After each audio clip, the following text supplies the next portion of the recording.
नमस्कार बच्चों, बीएल सूर्यवंशम की ऑनलाइन क्लास में आपका स्वागत है। जैसा कि आप लोग जानते हैं, कोरोना की वजह से आपकी जो क्लासें लग रही हैं ऑनलाइन कक्षाओं के माध्यम से आप लोगों को पढ़ाया जा रहा है ना। उसी क्रम में 7वीं गणित विषय में आज हम प्रश्नावली 1.3 पढ़ेंगे। पहली प्रश्नावली चल रही है जिसका नाम पूर्णांक है, और पूर्णांक क्या होते हैं ये हम पढ़ चुके हैं। पूर्णांकों का योग मतलब जोड़ और घटाव वो भी हम कर चुके हैं। आज की क्लास में सीखेंगे पूर्णांकों का गुणा और भाग कैसे किया जाता है। ठीक है, तो देखिए सभी लोग ध्यान से समझेंगे। हमारे पास मान लिया कोई पूर्णांक है a और b, इनका गुणा कैसे किया जाता है। पूर्णांक में क्या होता है, प्लस की भी संख्याएं होती हैं और माइनस की भी होती हैं, है ना। जो ऋणात्मक संख्याएं होती हैं उनको और धनात्मक संख्याएं उनको और जीरो सबको शामिल कर लिया था, जब तो पूर्णांक बने थे। तो पूर्णांक के गुणा और भाग करने के लिए कुछ नियम हैं, वो ध्यान रखने होंगे आप लोगों को। जैसे सबसे पहले हम गुणा सीखते हैं, ठीक है। तो गुणा के लिए क्या है, दो पूर्णांक होंगे, दोनों के बीच में गुणा होगा। मान लिया हमने कि माइनस का कोई a पूर्णांक है और वो गुणा हो रहा है प्लस के पूर्णांक से। सबसे पहले तो आप लोग प्लस के पूर्णांक के लिए चलिए बात करते हैं। a कोई पूर्णांक है प्लस का और b भी किसका है, प्लस का। तो इसका जो उत्तर आएगा वो भी किस में आएगा, हमेशा प्लस में आएगा, a गुणा b। ठीक है, इसके बाद में जो उत्तर आएगा वो किस में आएगा, प्लस में। और जहां कोई चिन्ह नहीं होता वहां क्या मानते हैं हम, प्लस का चिन्ह मानते हैं। दूसरी बात है, हमारा जो पहला पूर्णांक है वो मान लिया हमने माइनस का है, a किसका है, माइनस का, और वो गुणा हो रहा है b, और वो किसका है, प्लस का। अगर एक संख्या माइनस की है दूसरी प्लस की है तो उसका जो आंसर आएगा वो किस में आएगा, माइनस में आएगा हमेशा। a गुणा b किस में आएगा, माइनस में। तीसरी बात, पहली संख्या हमारा जो पहला पूर्णांक है वो प्लस का है और दूसरा किसका हो जाए, माइनस का। तो यहाँ भी क्या हो रहा है, एक प्लस का एक माइनस का।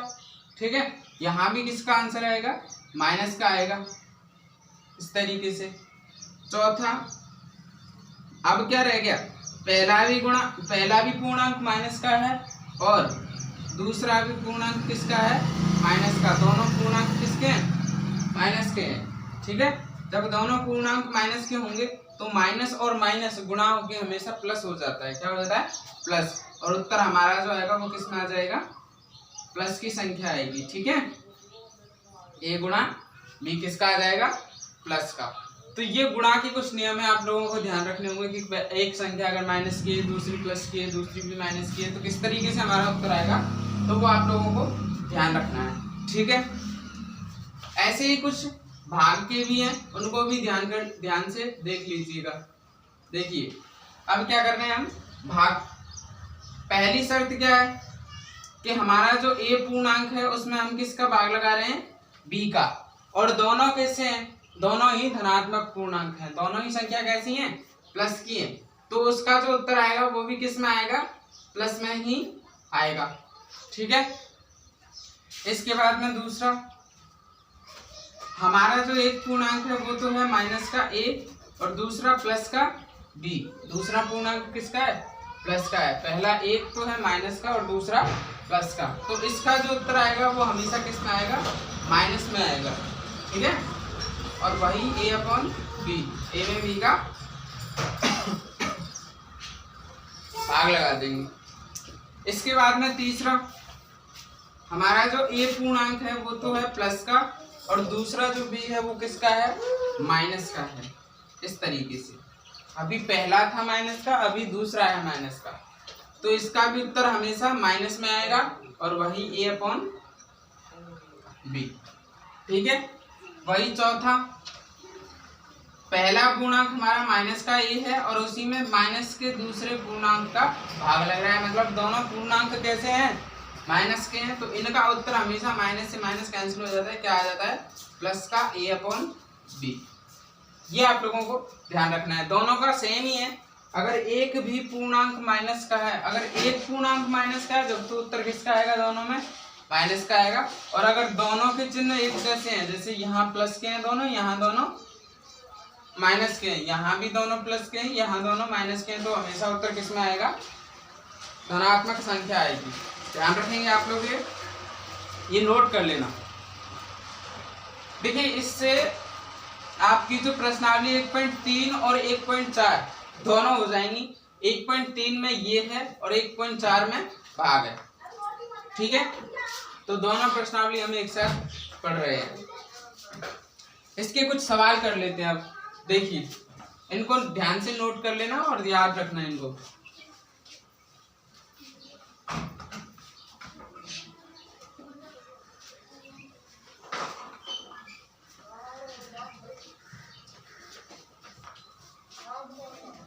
चलिए कुछ सवाल कर लेते हैं।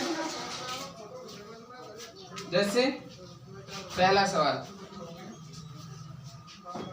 गुणा भाग तो वैसे ही करने हैं जैसे आप लोग करते हैं, बस किसका ध्यान रखना है हमें, चिन्ह का, कि गुणा करने पर कौन सा चिन्ह आ रहा है या भाग करने पर कौन सा चिन्ह उत्तर में आएगा।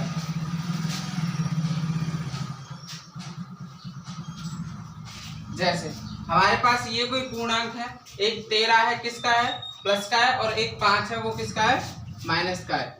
दो पूर्णांक का गुणा कर रहे हैं हम, एक माइनस का है और एक प्लस का है, ठीक है। तो अभी अभी हमने जो नियम लिखे थे उनमें से तीसरा नियम है कि पहला पूर्णांक धनात्मक है और दूसरा ऋणात्मक है। जब भी ऐसा कुछ होगा तो 13 को 5 से गुणा करेंगे, तो पहले तो बताओ कितना आएगा, 65 आएगा।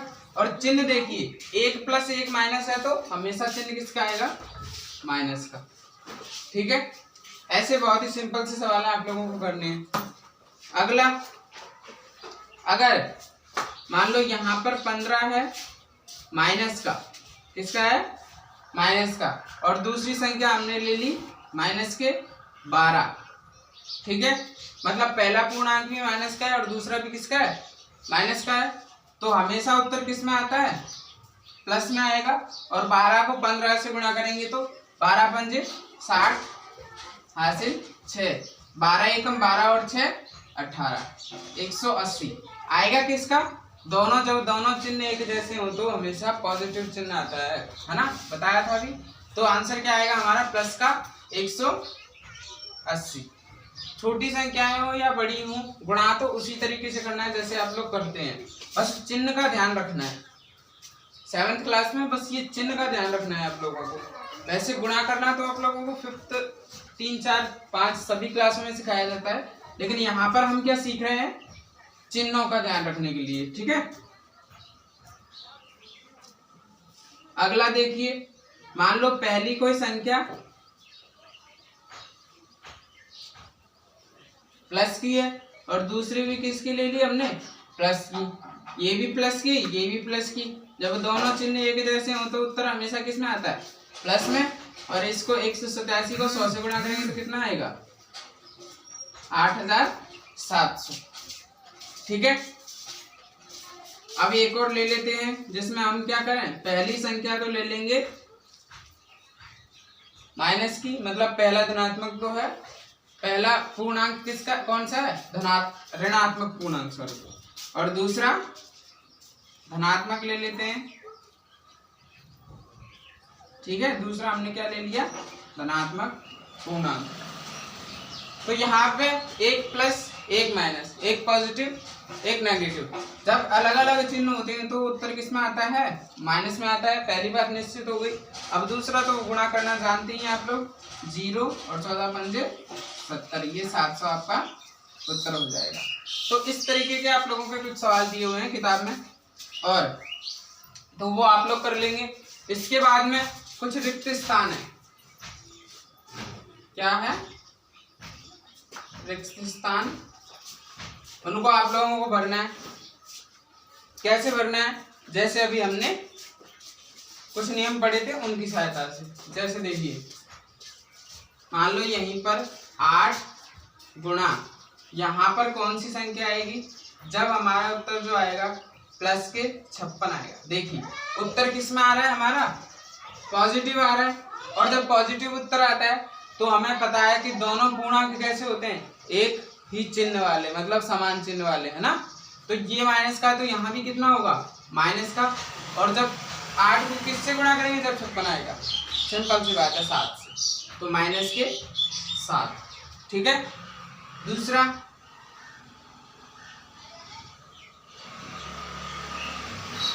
18 गुणा 5 माइनस का बराबर यहाँ खाली स्थान है, तो वही 1 प्लस का है 18 और 5 माइनस का है, तो चिन्ह किसका आएगा, पहली बार माइनस का आएगा। जब अलग अलग चिन्ह होते हैं तो किसका आता है, माइनस का, और 18 पंजे 90, तो माइनस का 90। आशा है आप लोगों को समझ आया होगा। इस तरीके से आप लोगों को सवाल करने हैं। ठीक है। इसके बाद में कुछ सवाल हम भाग के देख लेते हैं।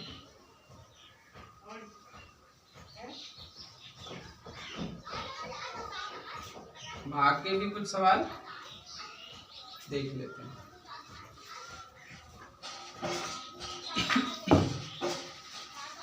देखिए पहला सवाल, जब दोनों पूर्णांक किसके हैं, प्लस के हैं।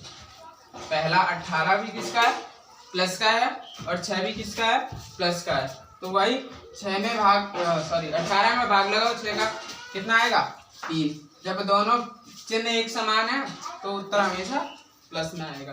अगला, अगर मान लो 27 हमारा माइनस का है और 3 हमारा पॉजिटिव है, मतलब पहला पूर्णांक नेगेटिव और दूसरा पॉजिटिव, तो अलग अलग हो गए, एक नेगेटिव एक पॉजिटिव, तो उत्तर किसमें आएगा, हमेशा माइनस में, और 3 का 27 में भाग लगाएंगे तो 9 आ जाएगा। आपका उत्तर आ गया माइनस के 9। ऐसे ही अगला देखिए, 50 में भाग लगाना है माइनस के 5, वही बात यहाँ आ गई, एक पॉजिटिव एक नेगेटिव, तो यहाँ भी क्या आएगा, नेगेटिव उत्तर आएगा, मतलब माइनस का उत्तर आएगा, और इसका भाग लगाएंगे तो कितना आ जाएगा हमारे पास 10। अगला देखिए 45 माइनस के और माइनस के 9, दोनों चिन्ह समान है, मतलब ये भी माइनस है ये भी माइनस है, तो उत्तर किस में आएगा, प्लस में आएगा, और इसके इसमें भाग लगाएंगे तो 5 हो जाएगा। ठीक है। तो इस तरीके से आपके 3.4 के भी सवाल हो जाएंगे, 1.4 के भी सवाल हो जाएंगे। इसके बाद में रिक्त स्थान भी ऐसे ही हैं। जैसे देखिए हमारे पास कोई संख्या है 18, फिर भाग लगाया, खाली स्थान, और बराबर माइनस के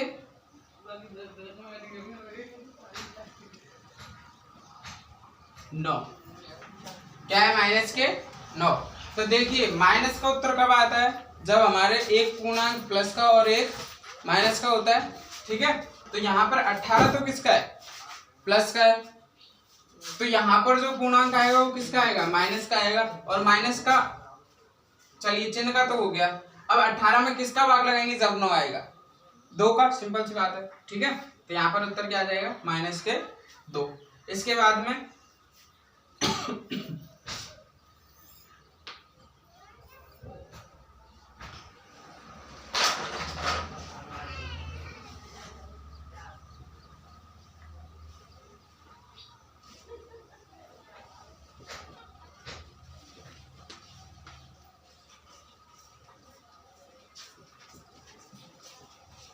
अब देखिए एक संख्या हमें पता नहीं है, दूसरी संख्या पता है, दूसरा पूर्णांक किसका है, माइनस का 5 है, और उत्तर हमारा आ रहा है 100। ठीक है। तो उत्तर 100, इसका मतलब है कि, और प्लस का और है, प्लस का है, प्लस का उत्तर कब आता है, जब हमारे दोनों पूर्णांक भाग देने वाला और भाग लगने वाला दोनों पूर्णांक कैसे होंगे, एक जैसे चिन्ह वाले होंगे। तो एक जैसे का, अब इसका हमें पता है किसका है, माइनस का है, तो यहाँ भी कोई संख्या होगी वो किसकी होगी, माइनस की, और कौन सी संख्या में 5 का भाग लगाएंगे जब 100 आएगा, 500, तो यहाँ क्या आ जाएगा, माइनस के 500। तो इस तरीके से आप लोगों को सवाल करने हैं। आपकी किताब के प्रश्नावली 1.3 और 1.4 हो जाएगी आपकी। अगर कोई दिक्कत आ रही है तो वहां पर आप लोग पूछ लेंगे। आशा है आप लोगों को समझ आया होगा। ठीक है, इसके बाद हम अगली क्लास में पढ़ेंगे आपकी प्रश्नावली 2। जब तक के लिए अच्छे से घर पे पढ़ाई करते रहिए। धन्यवाद।